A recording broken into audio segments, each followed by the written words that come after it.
ಬಾರೋ ಅಪರೂಪದ ಮುಳ್ಳಂದಿ ಬಾಬಾ. ನನ್ ಗಂಟೆ ಗೌರವ ನನ್ಗೆ ಆಚೆ ಕಡೆ ಚೆನ್ನಾಗಿದೆ. I myself is a big boss. ಈ ಸೇರ್ತಿರೋನು ಯಾವನೇ ಆಗಿರ್ಬೋದು, ಇದುವರೆಗೂ ಬೆಟ್ಟಿಲ್ಲ, ಯಾವನು ಕಾಲಿಡಬಾರ್ದು. ಎಲ್ಲ ಎಕ್ಸ್ಪೋಸ್ ಆಗುತ್ತೆ. I shake the governments. ಈ ಡೋರ್ನ ಉಡಾಯಿಸ್ಬಿಡ್ತೀನಿ ನಾನು.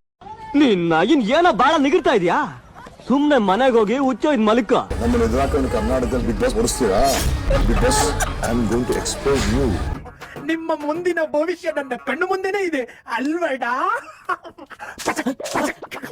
It's better to me out. Jagadish, ನೀವ್ ಹೇಳಿ ನಮಗೆ ಶೋ ಹೇಗ್ ನಡೆಸ್ಕೊಡ್ಬೇಕು ಅಂತ. ನಿಮ್ದು ಕರೆಕ್ಟ್ ಆಗಿದೆ, ನಿಮ್ದೇನ್ ತಪ್ಪು? ಶೋ ಖಂಡಿತವಾಗ್ಲೂ ಕರೆಕ್ಟ್ ಆಗಿದೆ. ಇಲ್ಲಾಂದ್ರೆ ನನ್ನ ಮಗ ನನ್ನೊಂದೇ ಸೀಸನ್ ದಾಟ್ತಾನೆ ಇರ್ಲಿಲ್ಲ. ನಾನು ಹೇಳೋದು ಕೇಳಿಲ್ಲ, ನಮ್ ಬಾಯಾಗ ಬರೋ ಮಾತು ಯಾಕೆ ಹಿಂಗ್ ಬರ್ತೈತ ಅಂದ್ರೆ ನಮ್ಮನ್ನ ಎಷ್ಟ್ ಅಂತಿರೋದು, ಎಷ್ಟಣ್ಣ ಅಂದಿರೋದು ಈ ಲೋಕಲ್ ಮಕ್ಳ.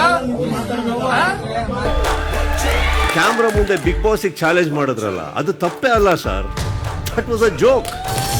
ಬಿಗ್ ಬಾಸ್ ಅನ್ನೋದೇನಿದೆ ಬ್ರದರ್, ಅದ್ಭುತವಾದಂತ ಒಂದು ಶೋ. ಇಂಪ್ರೂವ್ ಮಾಡುವಂತ ಸಾಧ್ಯತೆ ಈಗ ಇರೋ ನಿಮ್ಮ ಕೈಲಿದೆ. ಹಾಳು ಮಾಡಕ್ಕೆ ನಿಮ್ಮ ಅಪ್ಪನಣೆಗೂ ಸಾಧ್ಯ ಇಲ್ಲ.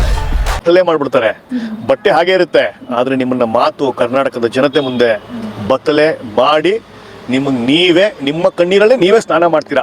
ಆ ತರದ ಕ್ಲಾಸು ಕಿಚ್ಚ ಸುದೀಪ್ ತಗೊಂತಾರೆ. ಅವರ ಮಾತು ಸಾಫ್ಟ್ ಆಗಿರುತ್ತೆ, ಚಾಕು ಚುಚ್ಚೋ ಥರನೂ ಇರುತ್ತೆ.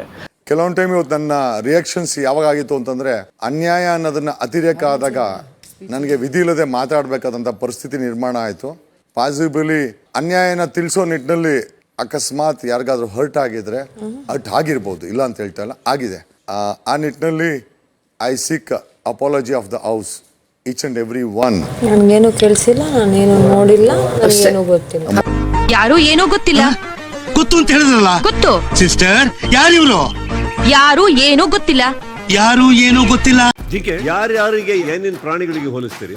ಐಶ್ವರ್ಯ ಅವರು ಆನೆ,